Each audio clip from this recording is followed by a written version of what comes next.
confidence is great. Cockiness and overconfidence is a killer. And I will let you know right now that every down move that a trader has comes after a big boom they've had. You have to get used to stop watching every tick. If you sit there glued to your monitor watching every tick, forget it. When you're trading, you have warnings that things aren't going to go well. You choose to ignore those warnings. Winning mindset is such the key to trading. This game is so mental. You have to accept the risk when you trade. There's no way around it. You cannot try to trade without risk tolerance. There's always going to be somebody who makes more than you. There's always going to be somebody who loses more than you. Okay. It just is what it is. You got to let that go. Making money is emotional. When you make money, it's emotional. It makes you feel happy, right? It makes you feel good. This controls everything you do. And if this is not right, no matter what you think you're doing is right, is not right.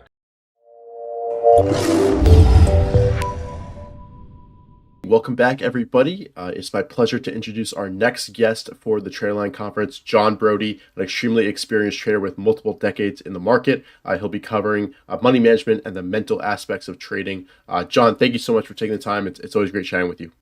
Oh, my pleasure. Thank you for having me. Yeah, of course. And to kick things off, would you mind kind of going a little bit into your background for people who maybe aren't familiar with you? We obviously did an interview previously, but I'm sure it'd be great to kind of add that perspective as we get into our discussion.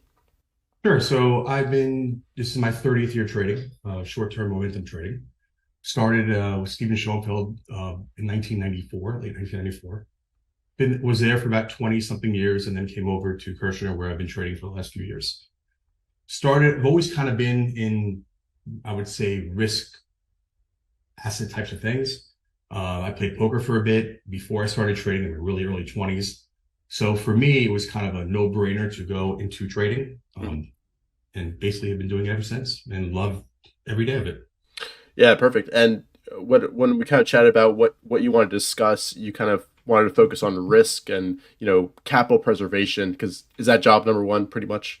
For me, preservation of the capital and mental aspect of your trading, the basically psyche, is really the most important. As you get into your trading career, now, obviously, when you first start off, when you're trading with 1 or 2 years and you're learning how to trade, you have to get the fundamental skills to trade. That's first and foremost. But as a professional athlete would do, you need to have the proper mental mindset to be able to trade day in and day out, because I am an active trader, and be able to constantly, I would say, tweak your strategies to fit what is going on in the market.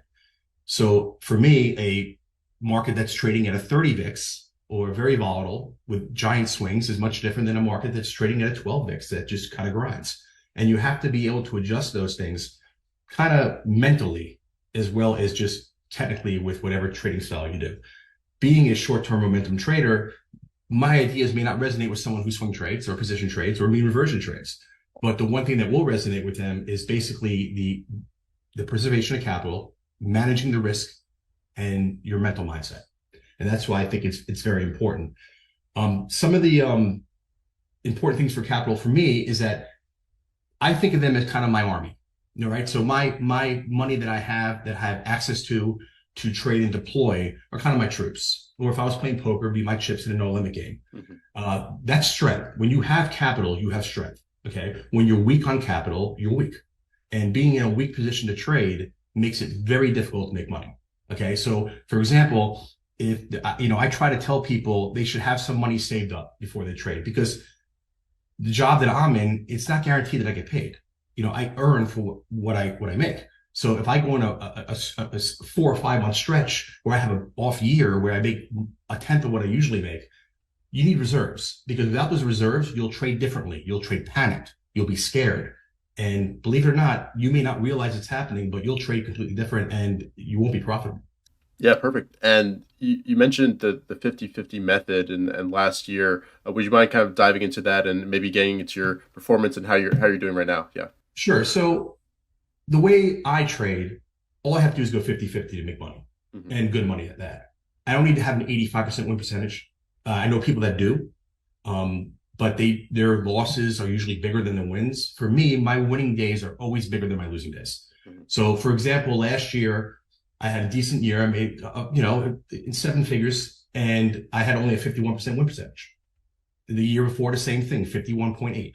So as long as I manage my money properly, right? So if my average day I'm making 50 grand, my average day I'm losing 27 or 32, whatever it might be, over 252 trading days, well, a couple days for breaks, but not many because I don't break very often. Um, the money will add up. And you get that way by kind of, I would say, eliminating the slippage, eliminating the trades that maybe you shouldn't make, eliminating the pressing. Now, that being said, I'm going to be perfectly candid in this call. In the last couple of months, I've not traded well. I've lost some money the last 2 months, which the last time I've had back-to-back losing months was a few years. It's been kind of difficult for me. And the reason why is because the market changed a little bit. So for me, if you notice, the VIX is like 13 now, or 13 and a half is in that area. And when volatility gets taken out of the market, for me, it's a change that I have to kind of adjust to. And early in my career, it took me a long time to adjust. It takes shorter now, but it's always something I'm still working on. Like, I listened to Dr. Steve Barger and Mike Bellafiore's, and they have some great knowledge, and some of the things we'll overlap about. And I think it's smart and important because you need to know these things over and over to kind of step in your head. You have to always, to me, talk about the management of money. It's just extremely important. I think also at the same time, moving on, I want to talk about like pressing when you're winning versus kind of pulling back when you're losing. So like right now, then I'm in this little, I would say, down move or a little pullback of P&L, I like to call it. I try to cut my trading back.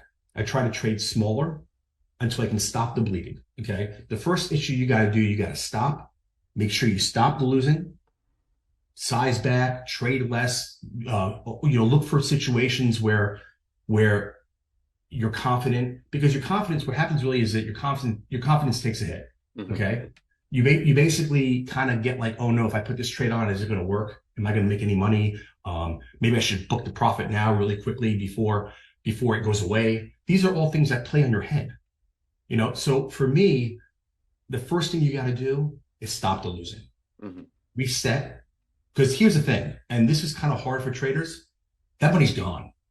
It's not like makeup. That money is no longer yours. Now it's time to have a new approach to making new money. Don't chase the old money. That money's history. Okay. Once you get that thought in your head and you kind of let go of that weight that's sitting on your shoulders, because when you're in a hole, all you think about is, oh my God, I gotta get out of this hole. Oh my God, I'm down so much money. How am I gonna get back to my high water mark? And that is not beneficial to getting out of that losing streak. You need to forget about it, let it go. That's important. At the same time, though, when you're winning, okay, it's important to press. And when I say press, I don't mean go crazy, just enter 1,000 trades and become some kind of crazy cowboy. I'm not talking about that. I'm talking about you see a good idea, okay, you step on the gas, you size up a little bigger. And the reason why is because you're seeing it well. Consciously, you may not realize it, but subconsciously, you are definitely seeing the ball. When a hitter hits 375 with a 280 lifetime, or a golfer is, he's playing great, he's averaging 1.6 putts instead of 1.8, or whatever it might be, okay? Or a poker player who is winning tournament after tournament. He's got the confidence, so he's pressing, and he's kind of rolling with that. And that's important because that's kind of, for me, like, to give you an example, most of my year is kind of, I would say between, let's say, I'm using arbitrary numbers here just to make it kind of easy. Let's say between 20 and 50,000 every day, right? And again, these are hypothetical arbitrary numbers. And then I'll have days that I make 300, right? Those outlier days really make up my year because I'm a 50-50 trader, right? 51%. Those big outlier days, those are the days that make you the money. So when I'm seeing it well, I'm hitting it. You know what I'm saying? I'm making sure that I am capitalizing on that. Okay. And not taking my foot off the gas. Now, there's a few kind of caveats to that. The first caveat is that you got to be careful, because I say that meaning that confidence is great. Cockiness and overconfidence is a killer. And I will let you know right now that every down move that a trader has comes after a big boom they've had. I know many traders that go on this 1.5 year run and they make a fortune, they life-changing money. And then in 3 months, they lose 25% of it. And they're wondering, that's because they're still kind of stuck in 5th gear. You got to downshift. When things start turning, shift back into 2nd gear. Have gears, have different ways you can change your speed You don't have to always have the throttle gun when it's working great. Another thing I like to talk about in that same category is something like, let's say you have a goal in mind, your loss limit, let's say is 10 grand a day and you want to make 20. Okay. And you get 20,000 in the first 32 minutes of trading. There's some people that say, well, I made my 20,000. It's good for the day. I'm done. I don't subscribe to that. First of all, you can't make 50 unless you make 20. Okay. That's the first thing. And if you're seeing it that good and that well, and things are actually working out for you, no, you don't stop because you're high tick. Set a little give back. Okay, I'm up 20,000. I give back 5 and done for the day. So I guarantee they make 15 or 14, a percentage that you're happy with, right? So if you do that, then you can kind of still ride that wave, kind of think of surfing. You can surf that wave all the way into the shore, right? I like using analogies with sports and poker because it's a very competitive game. And there's a lot of crossover that's there if you really think about it, especially in the mental aspect. Yeah. And can I hop in with a question? Sure. Yeah, going back to your batting average, I think that's worth emphasizing. 51%. There's people, there's this perception that you need to have an 80-90% win rate to be successful in trading. But like you mentioned, it's about the risk reward as well as that batting average that really makes a difference. Could you kind of touch on that concept a little bit and maybe some guidance about what traders should be shooting for depending on their style and how they like to trade? Sure. So a lot of traders, not all, but a lot of traders that have high win percentages, their win-loss is backwards. So they'll win like 90% of the time, but when they lose, they really lose. They get smashed. Okay. So for me, being that I kind of make money management and the wins being bigger than my losses paramount, I cut a lot of losses maybe that others would hold and wait till they come back. I don't wait around. Mm-hmm. Right. I'm not the trader. And I think it's kind of horrible to do, in my opinion, to wait around to, if you don't trade with a stop or trade with a loss limit that you want to set for yourself and just kind of hope it comes back. Because here's the thing about that. Okay. That works until it doesn't. And when it doesn't, you're blown up. And there are guys out there that you would never think would blow up that have blown up. There are guys that are much better than I am and trade, $1 billion bucks, I would say, that have blown up because they have gotten in a situation where they have not cut their losses or have gotten emotionally connected to a trade. For me, though, going back to what you were saying, I feel like by getting rid of those losses on a quicker level, I'm never putting myself in a situation to have those outsized losses. Right. And that's just my style. Like if a guy can make 90% and have bigger winners and losers, then fantastic. I'd like to meet the guy because I've never met that dude. And I would like to, or girl for that matter, or woman, because it usually goes hand in hand. It's usually one way or the other. Yeah. And it's not for an active trader. Yeah.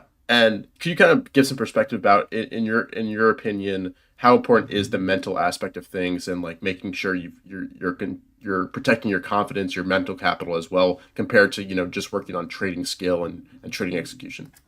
Sure. So I do want to say one thing really fast that I want to touch on, a little story. Yeah. Go for it. So I know a person who, going back to the 90% thing, I know a person who is a fantastic trader. I have the utmost respect for him. Okay. And he got caught in a trade that he got emotionally attached to. It was, I think TOP a couple months ago. The stock went to went from 30 to 250 after hours. And right. It was like a record for a lot of people. And that was a situation to me where he got emotionally attached to that trade. Like, because that style, which was his style, that he would kind of hold positions, not really trade with the stop limit until they came back, right? So he basically liquefied 2 years of earnings in 4 hours after hours. And the reason why that happened is because that's just his style. That was his style. That was his leak. That was his flaw in his trading. I have flaws in my trading. I tend to overtrade when I trade blindly. I tend to not trust what I'm doing. I let the doubt creep in. And you want to talk about mental aspects of trading. Well, this is a perfect segue into that because it's important for traders to trade with confidence, right? And when you're first starting off, there's a reason to be doubtful and have some fear. okay, because it's new. It's a situation where maybe you feel like, you don't know it all just yet, or there's stuff you have to learn. It's understandable. But once you kind of learn and understand and kind of have I would say, a strategy in place, doubt will really just kill a trader. So what I used to do is, and this was years ago, a trader would start trading. He would tell me, John, I have a hard time. Every tick, I'm worried that I'm going to lose money. Every tick, I get nervous and I want to micromanage. I want to sell. And this is back when stocks were trading eighths and quarters, by the way. So I'm kind of really old. We're talking I think the first trade that I made 2 7/8 on Eli Lilly, 100 shares. It was fantastic. I still remember it. But he was talking about that. And this is what I said. I go, look, do me a favor. Put on 8 positions. Okay. Put some stops in.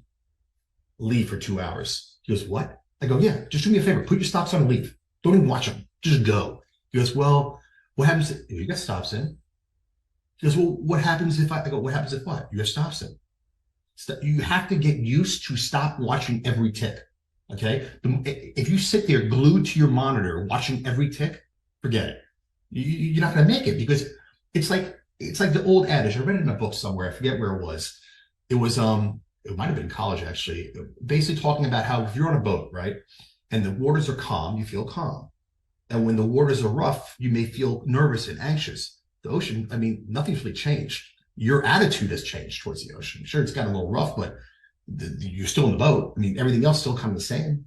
So I try to get these beginning traders to let go of that fear, let go of that anxiety of trading a portfolio short term, and be able to actually let these things kind of materialize and play out. For an experienced trader, doubt is something that is really, really detrimental. It's crazy. Like I said, 30 years I've been doing this, and I still go through all this stuff. Yeah. 30 years. So, I'm doing it. This will start my 4th decade, which is, when I talk about it, it's crazy, next year. And I still have to remind myself of all this stuff, especially with doubt. I'll go back to the athlete again. You're staying over a 2-foot putt, and all of a sudden you're worried about it. The hole looks like a pin. Like how am I going to make this? Well, when you're confident, right? Everything looks enormously huge. And when you have the doubt, especially in trading, little micro changes happen that you cannot tell. Mm-hmm. Okay. So let me give an example about playing poker. You talk about people playing poker and being on tilt. Okay, I don't know if anybody plays poker here, but being on tilt and they're playing differently, and then they're crying and moaning how the cards are not working their way, or the dealer hates me, and I've been guilty of these things at the poker table once in a while in my life, so I understand. And the truth of the matter is, you're just not playing well. Sure, you can get unlucky in a short term, but you're not playing well. You're making changes, maybe not as aggressive as you should be. Maybe you're too aggressive. Maybe you're pushing. Maybe you're pulling back. This is the same thing for trading. You're trading. Maybe you're holding those winners a little too long. You're trying to squeeze more out of it because you want to make all the money back. Or maybe you're so scared of losing that you're cutting the winners off really fast because you don't want to lose the cash that you're up.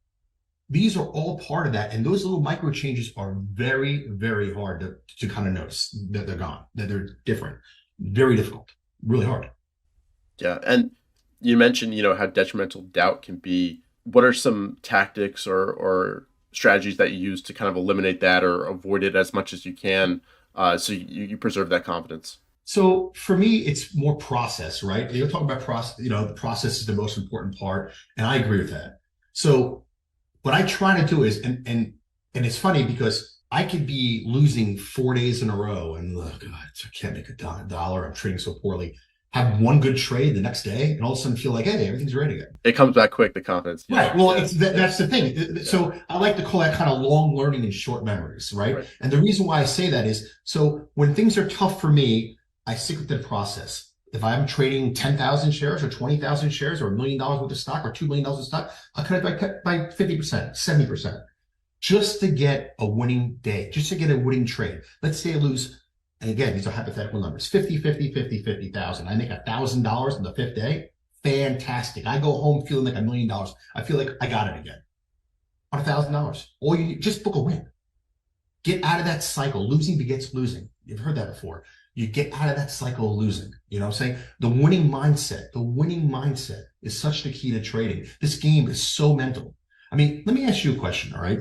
So I sat on a desk for, I would say, 20 years, okay? And on this desk that I sat on, all right, we all trade the same way. So when I was at my first trading firm, we all traded the same way. Intraday, single night overnights, relative strength, momentum, okay, which is still my backbone of my trading. And we all trade the same way. But explain to me, if we're all talking the same thing on the desk and we're having the same conversation, okay, about what trade, and we're actually getting in mostly at the same time, how is one guy making 5 million a year and the other guy losing 200,000? The ideas aren't different.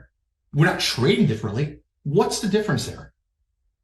I'll tell you the difference there. The guy who's not making money is executing poorly because his mental mindset is he doesn't have the confidence. While the guy making the money knows that these trades are going to work if he just gives it the proper time and gives it the room that it's supposed to have to work. You have to accept the risk when you trade. There's no way around it. You cannot try to trade without risk tolerance. You have to have some. And whether you learn it, or some people are born with it. Some people can learn it, but you better have it. Yeah. And how do you realize how much risk you can take and make sure you've got a plan that will be the max risk that you can take, if that makes sense? So first of all, you'll learn it by, like I said, by the long learnings and short memories. You learn it by learning about what works and what doesn't, right? So if you listen to Mike and Brett's presentation, they talked about trading things that you do well at. And that's true. Like I used to think when I was younger, oh yeah, I got 86 tools in my toolbox. I got the screwdriver, the hammer for this situation, for that situation. And the truth of the matter is that's all noise. A jack of all trades makes some money. A master makes all the money. That's just the truth. If you can stick to one or two things that you're fantastic at, you're going to make money. So basically you got to find out what you're good at. What do you trade well? Do you trade earning stocks well? Do you trade breakouts or breakdowns or 200-day moving average breaks or whatever it might be well? Or do you swing position well, mean reversion well? Find that out. And once you get that, then you concentrate and hone on that. You make sure that that is your focus.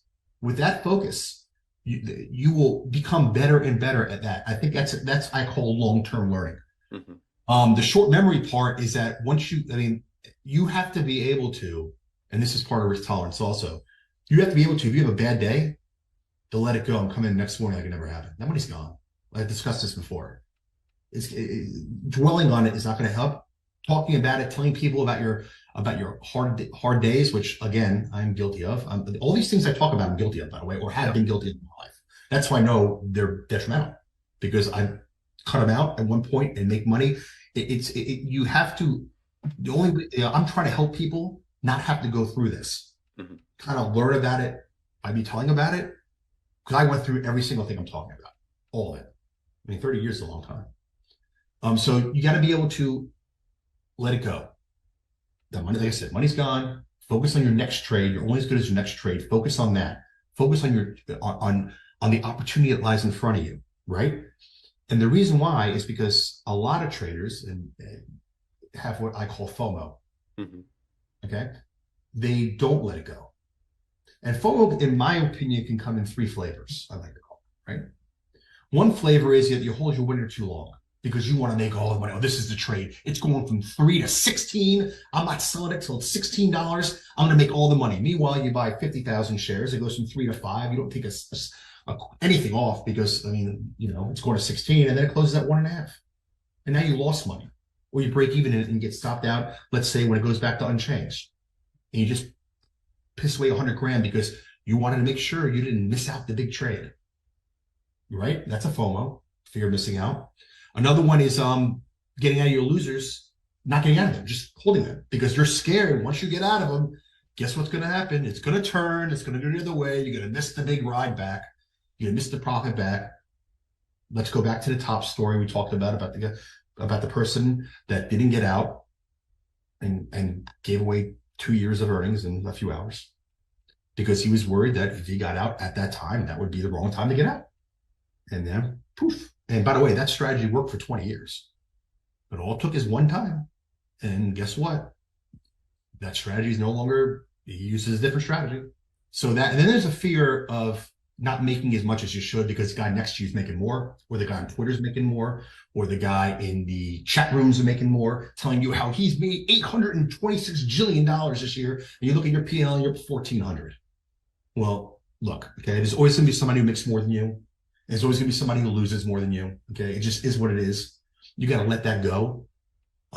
There is no kind of, I mean, that stuff there to me is so detrimental to your trading to figure out. And again, I was guilty of it early in my career. How you doing? What you doing? Let me see your P&L. You know, so competitive because I'm a competitive guy, right? And usually traders are pretty competitive. That's kind of somebody allure that they can make money by their own merits and they can figure out the system and earn and don't have to worry about the red tape or any other stuff. But the truth is that doesn't help you any. Because first of all, no matter what Mr. Jones or Mrs. Jones is making, you're not getting paid any of it. So who cares? This is a game that's built on how much money you're making. What are you making?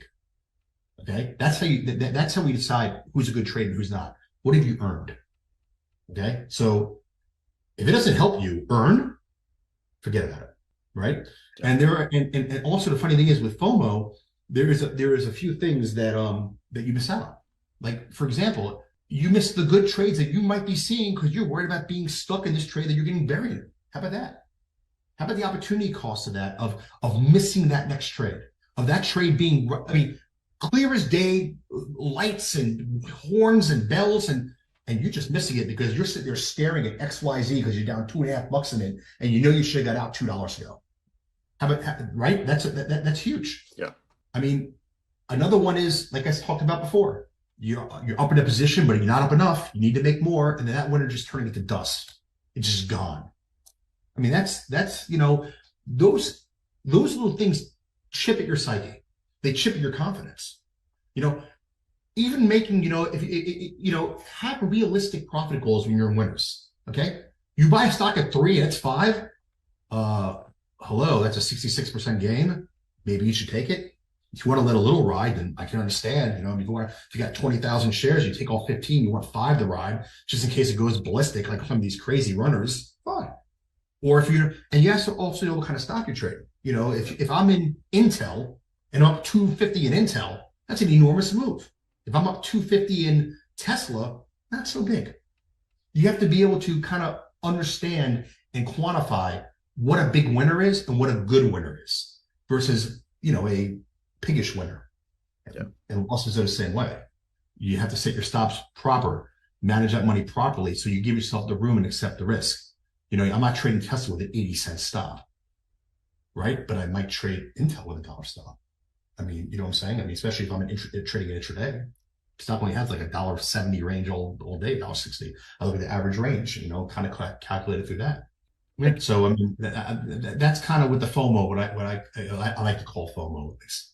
That's kind of like what I like to kind of hone on. I think it's important. Another thing that's important to me is the emotions in trading. So we're talking mental, right? And we're talking about, like, we're not machines. Okay, at least I'm not. Maybe some people out there nowadays are, but I'm not just yet. And we talk about emotions. This is you know, making money is emotional, right? When you make money, I mean, when you make money, let's say you win some money gambling somewhere, or you get some kind of money given to you by somebody, whatever it might be, it's emotional. It makes you feel happy, right? It makes you feel good.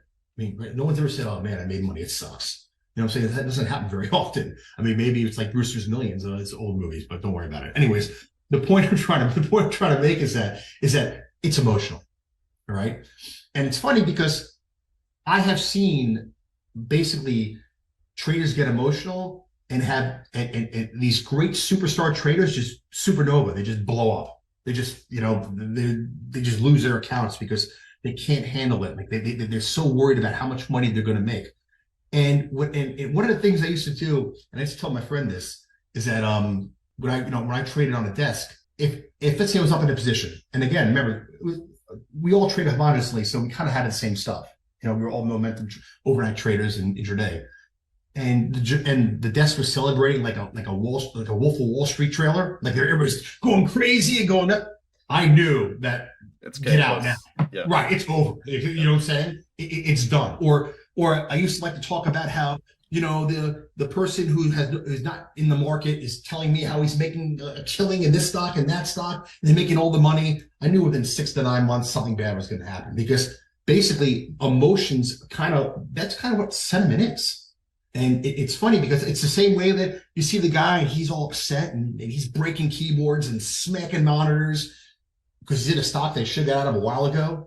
It's probably, and he just, I can't take it anymore, and hits the button. I mean, look, it's probably close to turning. Again, his emotions, I know it sounds terrible, but our bodies have a sneaky way of kind of getting to a spot where they get like, where you get emotional, or how do I say it? Like a response. Yeah, responsive action where it's that's kind of your mind kind of telling you something, but it's being conveyed emotionally instead of logically. Right. Okay. Right. Gut feeling. There's no gut feeling. Gut feeling is, in my opinion, a history of experiences that you've had. That's kind of your brain telling you, hey, maybe you shouldn't get into this play. Remember what happened last 84 times, right? I have a gut feeling this might work. Well, you have a gut feeling it's going to work because you've seen it 84 times. Like, I mean, the percentages are there. This is not, for what I do, it's not an exact science, right? What I do, it's percentages. I play the percentages, right? Just like if, you sit at a poker table, again, we'll go to poker analogies. You sit at a poker table and a guy who has no business sitting in a game cleans up one day. I mean, it can happen. You can trade well and lose. Mm-hmm. It can actually happen for more than one day. It can happen for a while. You're trading well and you're just not making money. Maybe the market's changed. They talk about it also. Maybe you're still in fifth gear. Maybe you're still trading breakouts when in actuality it's more of a mean reversion type of choppy tape. Right? So there are ways that you can still do your process, but just not making money. Now, if it happens for an extended period of time, then it most likely it's you. Okay. I mean, I would say 99.9% of the time it's you, unless you walk into like some kind of your shortest stock and opens up 400 or something like that because of some kind of crazy news. I mean, that is what it is. But for the most part, it's usually you. Yeah. And there are different types of ways. I talked about the people on the desk celebrating and smashing the monitor. That's obviously in other things it's called tilt. Okay. And you got to be careful of that, because the more you trade, in actuality, and let me tell you something, you have warnings. Okay.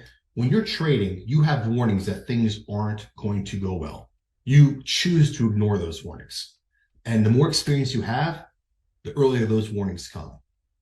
I sometimes be trading, and most of the time I'd adhere to the warnings. Sometimes I do not. And 100 out of 100 that I don't adhere to my warnings, I lose badly. Okay. And these warnings come in feelings of this may not work. I'm not trading well. I'm chasing. I'm doing things that are detrimental to how I'm supposed to trade. I'm not following my rules. They're there. And your body is signaling it to you. Your brain is telling you, listen, I mean, you're not doing what you're supposed to be doing. Most, people ignore it. They ignore it. They think if they don't think about it, it just goes away. Tree doesn't fall in the forest and I'm not there, they really fall. Well, it's fall and your account's going to start falling. And the truth is that what I like to do, and I think it's a good strategy, is to walk away. Get away from the screen. You're staring at the screen from 9. Well, if you're get there early, 7:30 Eastern, by the way, to what, 4:30, 5 o'clock? You think you're not going to start seeing the dancing monkeys on the screen sooner or later? Doing it day after day, 252 trading days a year? Yeah. It's to start playing with your mind. And by the way, you're not going to notice. To you, it's going to be, oh, it's all fine. It's like the frog in the boiling pot. It doesn't realize it's being boiled. You have no clue what's happening. To you, it seems all fine. So when you get those signals, I like to call them, listen to them. Take a walk, 30 minutes, 20 minutes. Get away, get a breath of fresh air. Mm-hmm. It will do your mind. It will really do your mind wonders. It really will. Is there anything you do outside of training to help, keep you in the zone overall? Things you do mentally or preparation wise. Right. So for me personally, look, I have been in holes before. Mm-hmm. Like I said, I'm kind of in a hole now. In the last few months, I'm not traded well, and I'm in. You can call it a hole. I call it just, I'm off. That I have a new P&L regimen to make. You know what I'm saying? Start over and freshen it. For me, I do that fairly well. Okay. So, I mean, I like to, go to the gym, but I really haven't been working out recently as well lately. Take a walk. I don't know, go to lunch, just get away from it. You know what I'm saying? Just detach myself. I am not one to detach on a daily basis, meaning that if I tell you, and this is an example of someone who's very far the one direction. If I tell you I've taken off 20 days of my whole career, it's probably too much. Like and nowadays it's very easy to stay connected. It's important though when things are not doing well to take a breather. Yeah. Like I said, for me, exercise is good. When I exercise, just detaching, even if just for an hour, you know what I'm saying? Just getting away from it. I think it's very beneficial. I like to do stuff like that. For sure. And did you want to touch on kind of pain threshold? Yeah. So this is to me the most important part of the mental aspect of trading. I don't know if people talk about it as something that's everybody has, and I mean everybody has this. It comes in all shapes and sizes, all limits, but there's not one trader, not one person on earth that doesn't have a pain threshold, especially when it comes to risk taking. So this is how this works. Okay. Some people have a very high pain threshold, meaning that they can handle risk at an exorbitant amount. Some people can't handle so much, right? They're little, and then you have people in the middle. Think of it as an imaginary line, okay? Just a line. And as you get close to that line, usually by losses, right? You start getting uneasy. You start getting anxious. Now, guys, people out there listening, tell me if this isn't you. If you haven't had this situation once in your life, if you're a trader, I guarantee you have. You get closer to that imaginary line, and you're getting sweaty, maybe. Well, it doesn't have to be physical, but you're getting anxious. You're getting upset.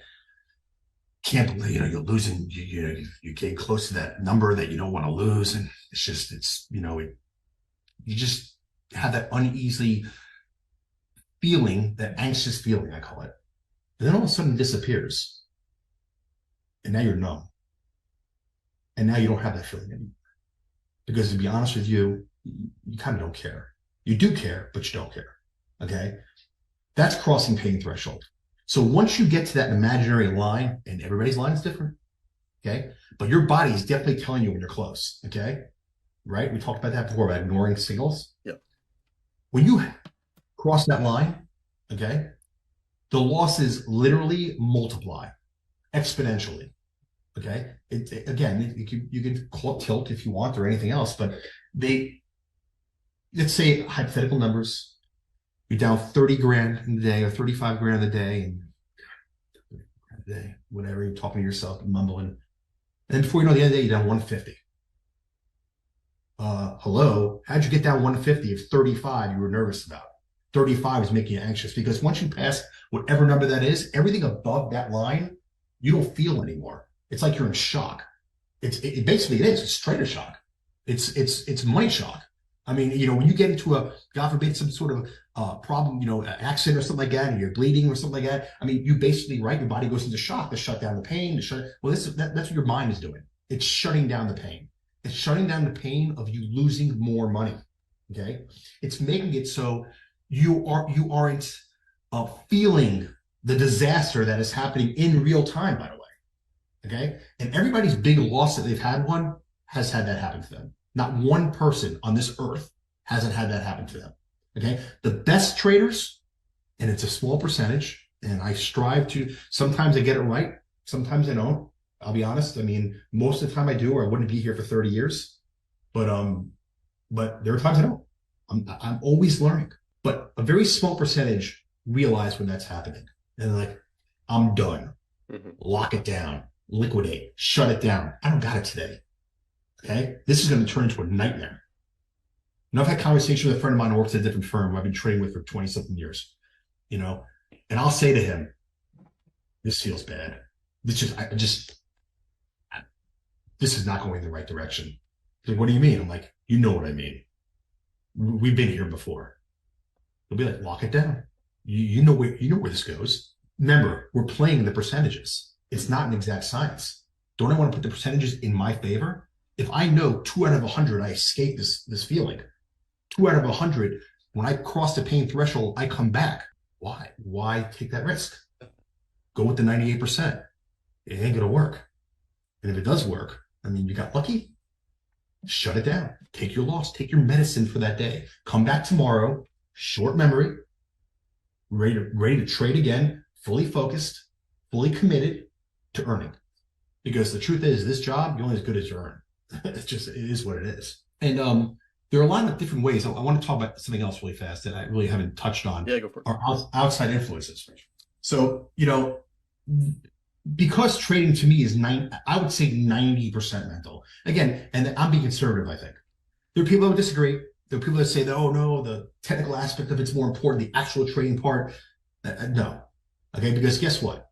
This controls everything you do. And if this is not right, no matter what you think you're doing is right, is not right. You're not in step. You're not in lockstep. You're not in sync. You are out of sync. And when you're out of sync, nothing good happens. So there are other things that, how about things that are outside your control? Like maybe, your health isn't as good, or maybe you have some family issues, right? Or your home life's a little rough. Okay. That can affect your trading, and actually will affect your trading. I've had that happen a couple of times in my life as well. And I think most traders who have been trading a couple of decades or a decade or two have. Yep. I think newer traders, maybe not, because they're younger. For the most part, newer traders are younger.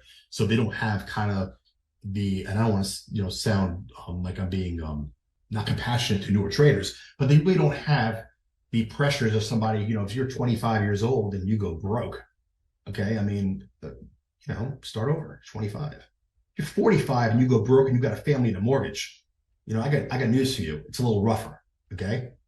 So what I like to talk about is that those outside influences, to me, are extremely important to your psyche and how you're trading. Make sure that, like you said, what do you do to get rid of the doubt? What do you do when things aren't going well? Try to be healthier, right? Try to exercise half-hour a day. It doesn't matter how long. You know what I'm saying? Have a hobby outside of trading. Make sure your home life is a little less stressful. I mean, I guess that's, mine could be, the one thing I kind of do well is that after an hour of me not trading well, I kind of let it go. Mm-hmm. Again, the market's going to be there tomorrow. Still in business, I'm still have a job. So let that go. Have some routines, if your routine is getting up at 6:30 and lifting at the gym, or getting up at 7 playing pickleball for an hour, or coming in 5:45 and reading all the news that you have, whatever your routine is, and it works, stick with it. You're saying it's something that you put your mind in a happy place. And if your mind's in a happy place, your account's going to be in a happy place. I give you my word. I promise you guys. You will be rewarded with profits if you got the proper headspace. And another thing that's really important that's overlooked. Now, again, for the younger trader, this may not qualify so much because they don't have as many obligations, I would say. But cash reserves are important, mm-hmm. right? So when you're trading and you're older, or you've been trading a while, you want to have, in my opinion, at least a couple of years worth of cash for bills in case things don't work out. Because if you don't, and I've been in this situation too, okay, and you have to trade, having to make money, God help you. I mean, seriously, it is, especially when you're older. I've done it. It's hard. You know what I'm saying? It's a situation that you don't want to be in. But so a couple of years of reserves, I think, is good, especially in the kind of job that I have. If you're an independent trader and trade your own accounts, you're definitely going to want it. Okay. Because, you need to give yourself time if you've lost money and you're not being profitable to turn the boat around. It's a battleship. Okay. You need time to make that turn. It's going to take a little bit. Give yourself, when I get I got in a hole, I give myself 6 months. 6 to 9 months. Now, listen, the truth is I can make the money back in 3 weeks. Things start going well. I start seeing the ball. I start trading well. You start making boom, boom, boom. Everything's good. But I don't tell my brain that. I tell my brain it's going to take a while. Let's slow down. Let's be methodical about this. Remember, that money's history. Let's start again fresh and new, build on a new winning way. Okay. And I think having cash reserves definitely helps that situation because you're not going to be pressed to hit the button and make money. And especially if you're active. If you're a swing trader that makes 2 trades a day or 3 trades a week, it doesn't really qualify for you. But if you're someone like me who is an active trader who trades every day, like, I mean, it takes a lot to see nothing, when you trade my style. Yeah. And going back to outside influences, it wasn't the most stressful period of my life ever, but one of my worst weeks trading occurred right during final season, I think my junior year of college, where I had a bunch of exams line up in a row and I tried to trade through it for some random reason. I don't know, but yeah, it definitely impacted things, and the stress just built from the exams to the trading back to the exams. So, right. yeah. It's just too much. I mean, listen, Right. you have a finite amount. Look, I know it's hard for people, especially who are competitive, to understand this, but you have a finite amount of resources. I mean, it's not unlimited. And the older you get, the less you have. I mean, it is what it is. It's biology. I mean, we only can handle so much. Some people can handle more. Some people can handle less. Most of us are in the middle somewhere. But you only, you have to prioritize. You have to be able to put yourself in a mental position to win, a mental position to make good choices, a mental position to be able to preserve the money and don't liquefy it, into molten metal. You need to be able to do this. And to be able to do that is to constantly learn and protect the money and understand that you need to accept the risk. Okay. At the same time, though, you need to be able to use that risk to profit. And there's no other way around it. If you want to be a trader that lasts through different types of markets, listen, there are traders that are great in bull markets, and then a bear market comes around, they're finished. They're working at Merrill Lynch or doing something else. And then there are traders that are great big short-term short traders. When the markets fall apart, they make all the money. And then the market gets into a bull market, they lose every single day. You know what I'm saying? You have to be able to adjust to all those market conditions. You don't have to change your style. You just have to adjust it a little bit, using mentally and money management wise, okay, to kind of, I would say, turn the knobs. Like, I mean, again, I'm kind of older, so I remember when I was young, we had one of those TVs that had like a fine tuning knob, right? It was static. You're way too young for this, but it's like a staticky fine tune knob. You'd have to fine tune the picture to make sure you got it in right, because the antenna, the rabbit ears on your TV set was you have to point them, but you had to fine tune it. Well, that's what this is. You basically have to fine tune the screen so the screen is clear. Mm-hmm. Okay, it's going to be, as markets change, your screen's going to get murky. Your screen's going to get fuzzy, snowy, so to speak. You got to fine tune it. That's your job as a trader who is, if you've been trading for a period of time, to earn. And again, I will say this as many times as I possibly can. I do not care how much money you've made in the past. I do not care what kind of rock star trader you are. It means nothing to me, because the truth is that sooner or later, if you don't adhere to your rules, you will pay the price. Guaranteed 100% of the time. I promise you, you will. It may be 10 years from now. You may be 5 years from now. It may be tomorrow, but it's going to happen. Okay. Those rules that you set in place are there for a reason. Okay. They're there to protect you from your brain running amok. Okay. From your brain becoming an enemy instead of your biggest asset. And it happens.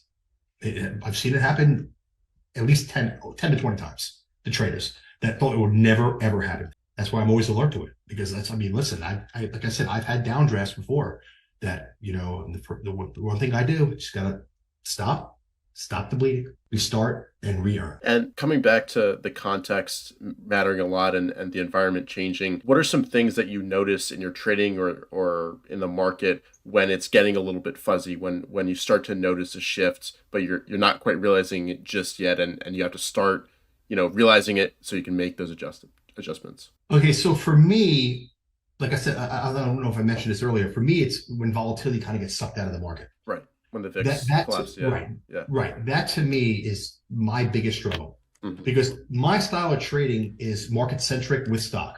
Mm-hmm. So what I'll do is that when I trade a portfolio, and if the market has more volatility in it, I can kind of trade the waves, so to speak. When stocks just kind of when volatility shrinks, it gets compressed. Okay. There's still kind of choppy motion involved, right?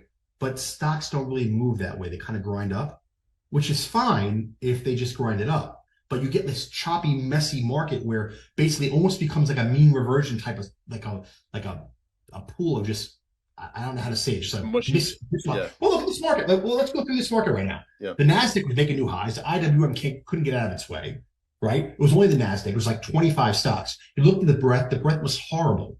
I was like, oh my God, this market's going to collapse. It's like being lit up by 20 stocks, right? And so you're like, oh my God, everything I look at, it's like the market's going to come in, and then the market will come in, and like, I'm going to be right. And then the market will shoot right back up. There's like maybe like last month, like 3 days in a row, 4 days in a row that happened. The market was by its lows, like at 350, just exploded. The next day was up. Like that's a death trap for me. You know what I'm saying? I have to recognize that. I have to recognize that there's no momentum here. That's changed. Pull back. Maybe just day trade. Maybe take overnight skeletal positions. And instead of taking $1 million position or $2 million position, take 500,000. If it's against you, add in the morning. You know what I'm saying? Have a stop that you are comfortable with. I want to risk 10,000 a position. To get down 10 grand, I'm done with the position. If not, I can add to it. I can keep my powder dry, stay in the game. That's money management. Making sure that you have, you're able to stay around. So for me, I need to recognize that sooner, but I also need to adjust as well. And it's hard because, like I said, 30 years and I still fight with it. Yeah.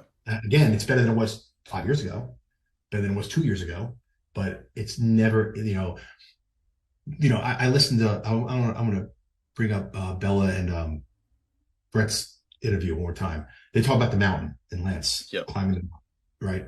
To me, this mountain never ends. Like the mountain just gets bigger and bigger. Like it just doesn't stop. Like there's no getting to the top. Like every time you think you're at the top, another peak pops up. That's how I see it. It just doesn't stop. You have to always adjust. You have to always make tweaks, make changes, no matter what it is. Whether you're an arbitrator or you're like I said, it doesn't matter what kind of trading you do. You have to adjust. You have to make mental changes. Okay. You have to make money management changes to the environment that you're in. You'll make money. I promise you'll make money. I actually guarantee you'll make money. I'll guarantee it. I know it sounds terrible to guarantee anything when it comes to trading, but in the long run, I ain't talking about going out tomorrow and listening to what I'm telling you that you're going to make money. I ain't saying that. Okay. Trading every day is up and down, but over a career, okay, if mentally you can stay focused and follow your rules that you set for yourself and notice the signals that your body's telling you, and you can manage the money and make the money paramount, that pool of money that you have, whether it's outside investment, in-house prop, your own, any type, is your first and foremost protecting that capital so you can earn on it. In the long run, you're going to make money. You just are. Perfect, John. Is there anything else you really want to touch on before we maybe move into some more questions from the audience? Because there's I think I'd like to hear what people have to say. I think I touched up on everything I kind of wanted to. Yeah. Yeah. Awesome. All right. First, from Michael, how does John detach from the dollar value of trades and risks he puts on? Do you think in percentages, or you're just able to? So right. So for me, optimally, I like to set up a amount that I'm willing to lose on the trade, right? So I'm setting, okay, I'm looking to lose X and I'm looking to make 1.5X or 2X, okay? And optimally, when I'm trading like I'm supposed to, I will set stops and targets and I will trade accordingly for that. On the way up, I usually don't have an ultimate target. I usually will sell 3/4 of the position on the way up if it's working for me, or down if I'm short it, and then let a little piece ride and trail the stop. I like to trade that way, basically. Yeah. Yep, perfect. From Dan here, does he use a stair step, the gear analogy that you mentioned, to predetermine position size based on his performance? So position size for me is based on the volatility of the stock, right? And the range of it. So I use a lot of range, right? So like I said before, if I am risking 10 grand a position, my stops will be wider for a stock that moves more, right? But it'll still be 10 grand. I try to use a fixed amount. When I'm trading better, I may up that amount, make it bigger. And special situations, which I don't like to do so much, because what happens is that usually it's almost like I get the special situation and, if I make it 7 trades and lose on one, that's not my style. I want to have the one winner out, dwarf the 6 losers. So I will set it up. So basically these trades are uniform risk, so to speak. Mm-hmm. And then on special occasions, I will kind of, like I said, when I'm seeing the ball, I'll load up in a position that I think I can maybe risk more on that stock. Maybe risk, maybe some stocks are, I want to risk, 20,000 a position, and this stock here, I want to risk 50,000 a position. But for the most part, it's based on the qualities of the stock. Yeah. So to speak. And he has a follow-up. Is for the ranges and kind of measuring that, is it ATR based or? Yes, for me. So yes. Yep. So I use the average range of a stock. To me, I kind of base it. So I like to usually risk maybe 3/4 of a range, especially if I have it overnight. Okay. I try to make at least one range and then hold for a range and a half to 2 ranges. Mm-hmm. Again, when I'm trading optimally, there are times I'm not. I'll be the first to admit it. And, that's the part. Every trader needs to, whatever they are doing, they need to adhere to their rules. And when they slide a little bit, they need to make sure they get back on track, which is, where I'm kind of in the process of doing now. So yes, I use average range. I use volume. I use dollar volume. And I use, sometimes actually, if taking it overnight, I use overnight history. Mm-hmm. There are certain stocks that just don't work overnight. I mean, like Netflix just is notoriously just awful follow through the stock. I mean, for GAAP, it just is. I don't know why. Can't, but so I'll look at that. What's Tesla notoriously is a good one. Mm-hmm. Tesla followed through a lot. It has a lot of momentum. Like the last few days, look how good Tesla's done. Sure, it had some news, but normally it's a pretty good stock overnight. So maybe we get a little more risk there. Saying the percentages again. Let's play the percentages. Right. And I actually just remembered a question I really want to ask you. I really liked what you said about focusing on 2 setups and kind of mastering those versus trying to be a jack of all trades, 86 mm-hmm. tools in your toolbox. Do you think part of that mastery is recognizing when that setup is really working in the environment you're in? For me, it might be a little bit more relevant just because the longer time frames, there can be like a technical theme that works versus it's like intraday. So setups might appear, more frequently and all that, but. Right. So that's kind of talking about the hitting it big when you're seeing it. Right. Kind of aspect. Right. When you're focused on 1 or 2 styles, I wouldn't say styles, I would say trades that you like, so to speak, a trade that you do. Okay. It's easier to notice that because that's all you're looking for. Mm-hmm. If I go and tell you, hey, by the way, like this happened to me a couple of years ago. Someone was talking about this car called the Cube, which I don't think I've ever seen in my life. Oh, you look at this car, it's the Cube. I'm like, that's the ugliest car I've ever seen, right? Whatever. Mm-hmm. For the next 2 weeks, all I saw were cubes on the highway. Like everywhere I looked was a cube. Yep. So it's the same thing. If you're looking at these 2 2 ways that you make money, and these are your like your bread and butter, you're going to see those setups more because you're not busy with the other noise that you're okay at. Mm-hmm. You're not worried about that. All you're looking for is what you're good at, okay? And you'll see them clearer, more crystallized, and so you can hit them bigger, and you can make better trades in them, for sure. Yeah, perfect. Let's see. Keep the questions coming, everybody. If you have anything you'd like to ask John, this is the perfect time to leave it in the chat. There's some good ones here. Let me find the next one. Let's see. Oh yeah, there's one from another one from Dan. Does John have a specific max drawdown response plan for different scenarios? Yes, I do actually. That's a good question because every time I've violated this plan, I've lost. So, and it started some sort of losing streak. Everybody that goes on a losing streak is usually kind of custom fit for them, and it's usually the same way. It happens kind of always the same kind of way. For me, if I have again, I want to use arbitrary numbers. If I have a day where I lose $150,000, okay, I try to go flat, no overnights, start over, right? If I have a couple days where I lose over $75,000 or $80,000, I'll cut my loss limit, let's say to 50 grand a day. You know what I'm saying? Or cut it, keep myself from losing more money. Every time I've violated that, I've lost more every single time. So basically for me, I try to cut back on the amount of money that I'm risking when things aren't going well. It's just that simple. I mean, risk less. There'll be time to risk more. I promise. There'll be time where you're seeing it and you will make a lot of money if you're trading well. There will be. They'll set up for you, no matter what kind of style. But you have to be able to kind of have it, the powder dry. You hear, all these other people talk about it on the CNBC about powder dry and all this stuff, but it's true. I mean, you need to have that. You can't, you can't count the smithereens in 1 week and be, done for the year.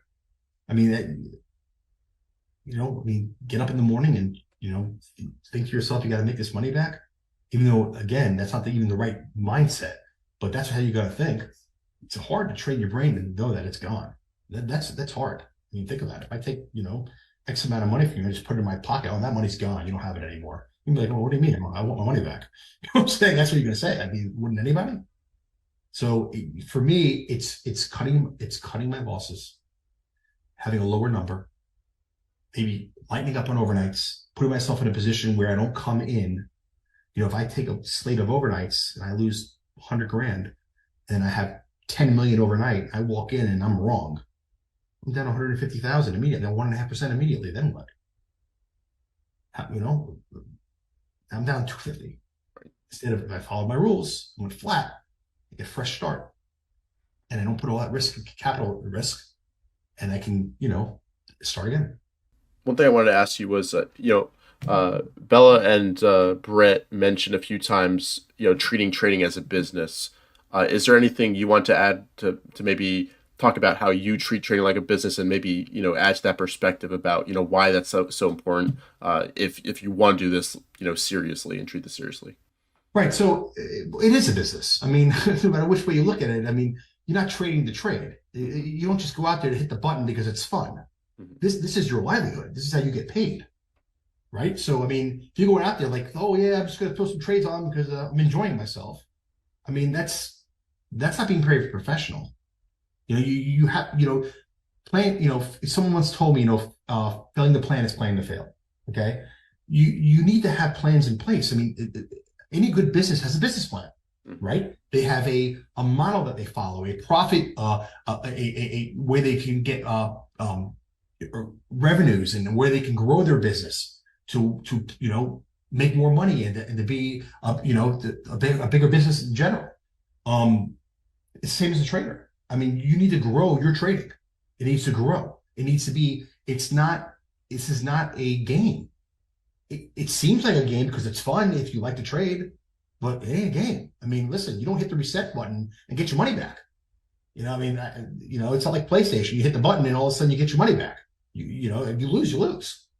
And if you work for a firm, a prop firm, you lose your job. Yeah. And if you work for yourself, you lose your money. Right? So it has to be treated with the utmost respect. The money has to be treated as if it's a business, because it is a business. It's a business of you making money, earning off the money capital that you have. You are using capital, to earn profits. That's business. Yeah, perfect. And coming back to the doubt discussion, Michael had a question about, are you able to really eliminate doubt, or can you just kind of minimize it and push it, I guess, to the back of your mind? You're never minimizing doubt. I mean, to me, are you minimizing fear? Can you actually get rid of fear? I mean, I mean, I guess there's some people who are like special forces or some kind of like, I don't know, maybe 1 in a jillion or million, whatever, that can actually have no fear at all. Mm-hmm. Hard to do. I'm not one of them. I mean, I'll be honest with you. I mean, there's always going to be fear that kind of creeps in some form. Doubt, you need to recognize doubt. Doubt's a part of every trader, just like fear is. You need to recognize it. When you recognize it, you can handle it better. It's about handling the doubt. It's about handling the fear. It's about handling a situation that is not good for you at that time, a situation that puts you in an uncomfortable spot. You have to be able to kind of, since you have the techniques or you have the knowledge that you know that exists and it's there, you can kind of arm yourself to help yourself in those spots. But it's never going away. I mean, I've never met a trader, I've never met a person that has zero fear in everything. I mean, and listen, again, money is a very emotional thing. I mean, you can't tell me that that people aren't attached to their money. I mean, I've seen people hold on to money like it's the lifeblood of the world. I mean, that's emotional attachment. Everybody's attached in one way, shape, or form. That's why when people trade and they make money, it feels so good. You're right. The endorphins get run up. I mean, they're feeling nice. They're feeling great. That's money. That's the part that's the emotional part. You can never get rid of doubt. You never get rid of fear. You try to minimize it. You try to understand where it's coming from. You try to deal with it in the best way that you can to minimize your losses and or maximize gains by knowing that it's there. Because remember, losing less is actually making money, which kind of sounds, crazy, but it's true. Because like I said, you lose a couple bucks on a stock, yeah, you lost. You lose $23 on a stock, you lost more. And the amount of money that the $21 is actually money that you gained. And it's just a way it's all about how you look at things. It's how you take the approach. What mental approach do you take? Okay. That's important. Perfect. And yeah, I like how you said that. And there are a few questions about how you set stop losses. The first is about whether you have a maximum stop percentage you allow yourself to have in a trade, and the second question was, do you use hard stops or mental stops? So I use hard stops. Yeah. I use hard stops just because I normally have numerous positions on, and if it gets to my hard stop, I'm wrong. Yeah. I'm wrong. I mean, look, I again, FOMO. I'm not concerned if it bounces back up. I have bottom ticked many a stock. I have top ticked many a stock, good and bad. Okay. My job as a trader is not to top tick or bottom tick anything. People have to understand this. Okay. Your job is to cut out a slice of the movement that is happening in that stock over X time frame. Yep. Stock has a $5 range. I make $2. Fantastic. I did great. To me, thinking I'm going to sell a high tick and get out of the low tick, it's crazy. And if I get stopped out at the low tick, then so be it. I get stopped at a low tick. But I got news for you. I'm not worried about that piece of trash anymore. I'm not focused on that garbage position that I was in. It's gone. Time for me to look for stocks that are going to make me money, not stocks that I hope bounce back so I don't lose. Mental stops, some people like to use them because they think that they're stop hunting. People are stop hunting your orders. Maybe, but I'd rather just be done with the bad trade, to be honest. I'd rather just cut it loose. It's gone. It's done. Move on. Yeah, move on. I mean, again, you have a finite amount of resources, Rich, okay? You only have a certain amount. And if that losing position that I didn't get stopped out of or use my hard stop is sucking up some of my mental resources that, by the way, are probably less than they were 20 years ago, okay, then it's just going to cost me money. Right. It's all about not costing me money. Great. We'll take a few more because we are running low on time. Let's see. Another one from Dan. He's asked a really good question. So thank you, Dan. For doubt/fear, have you ever tried to assign a value to it before entering a trade? So I guess try to quantify the emotions you're feeling or put them on a scale. The only way I would even think of doing that is saying a loss limit for the day. This is my loss limit today. If I hit this, I'm done. It's kind of hard to quantify an emotion. It's not. Maybe AI will be able to do it in like 6 months, but for me, I gotta kind of be objective about that. I can't. All I can do is like I said, manage money. Doubt and fear creep in, and I'm in a position, and I feel like I'm not trading well, or I feel like I'm about to, I'm not seeing it right. Sometimes liquidating is the best thing. I know it sounds, or putting my stops in. Just that's it. No more trades. I'm done trading for today. I'll let my stocks play out as they play out. I think that works for me when I do it. But to try to kind of put a money number, that's just basically me. Just the money number would be me. Just that's what I'm willing to risk today. Can it change during the day? Sure. Let's say I want to start the $50,000 loss limit. That's my loss limit, and then I'm just not seeing it right. I'm just making 2 or 3. My first 3 or 4 trades are awful. Okay, just chasing or timing poorly or feeling like I'm uneasy. You're gonna cut it to 25,000 that day. Adjust it on the fly. Yeah, because I'm not seeing it today. I'll do that.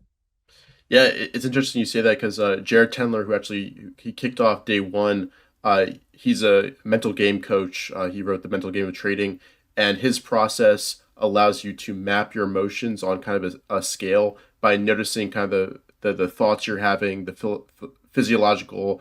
You mentioned sweating, feelings of anger, jumpiness, antsiness, like tapping your foot, and I think what that's doing is allowing you to bring it back to what you said, allowing you to realize when you're approaching the line in the sand, the pain tolerance where you go numb after it, and you recognize how close you are to that. If you're just a little bit frustrated because you didn't execute super well, to complete tilt, that type of thing. So I think that's kind of Sure. interesting. Yeah. Yeah, I mean, yeah, I mean, but I think after time, you kind of you'll know your body. It's kind of Yeah. like, for instance, anything with your body, like if you're sore because you worked out too hard or you did something, you tweaked the knee or whatever it might be. It's going to tell you. Your brain's going to let you know. Yeah. You know what I'm saying? Again, when you're a neophyte trader or a new trader, you don't have that because you don't have the experiences yet, Right. right? Your brain has something to build on. But as you trade over time, this thing's pretty powerful. It remembers stuff. You know what I'm saying? Whether you know it or not. It remembers feelings. It remembers all those fears and doubts and those happy times and those good trades. It remembers everything. Again, you may not be able to call it out by saying what you make in November of 2017 on IBM. I mean, well, what are you talking about? But you know that you're in a situation where you have positions on and you have a feeling of, oh, this doesn't look so good. Right. You know what I'm saying? I mean, that's you brain telling you that all the knowledge That's and feedback. know-how you've learned. It's feedback. Yeah. Exactly what it is. Perfect, John. Unfortunately, we're just out of time. Thank you so much Oh, for sure. this. My pleasure. Thank you for having me. Yeah, of course. I think I people hope really I got was a lot able of. to add some. I hope I was able to add some value, and maybe people have learned some things, or maybe they just rehashed other things, or Either way, I think it's really important. Is there any advice that you'd like to leave everybody with? Any last bits about risk Sure. management? Yeah, yeah, So for new traders, you need to be patient. Okay, new traders, it will come. All right. If you have a technique that works for you, okay, mentally, the mental aspect of it and money management, obviously, you need to learn right away. Okay, that as you learn how to trade, you need to learn how to manage money. Okay, hand in hand, right away, 100%. The mental part will take some time. It will take some time. It will take some experiences. It will take some situations that you're in that are uncomfortable and that are good. And you'll build almost, I would say, a data bank of mental feelings, I'll call them. Okay, to kind of guide you and help you in times of doubt and fear that we talked about, and in times of boom times where things, everything looks like a beach ball. For the experienced trader, okay, if you seem to be having big drawdowns or seem to be having the times where you can't seem to earn, listen to yourself more. Give yourself a break. You know what I'm saying? But when I say give yourself a break, I don't mean stop trading. I mean give yourself a break. Don't try to be 100% perfect all the time. You're not going to be able to. Okay. Use the odds in your favor to be able to make money in the long run so you can last in this business. Because the only way you last is to have not just money management and a good technique, but good mental facilities to be able to bounce back when things are tough, because they will get tough. You will lose. You will have drawdowns. You will act. It may be parts of your time, if you're in it long enough, that I can't do this anymore. It's coming. Mhm. Okay. But if you're mentally tough enough, okay, and you use some of the tools that I talked about and listen to yourself, you'll get through them. I'm convinced of it. And that's what I would say. yeah. Well, John, thanks again for taking the time to do this. I really enjoyed this, and I think everybody did as well. If you did find value and you're finding value in the conference, please consider leave a link down below, subscribing to the channel.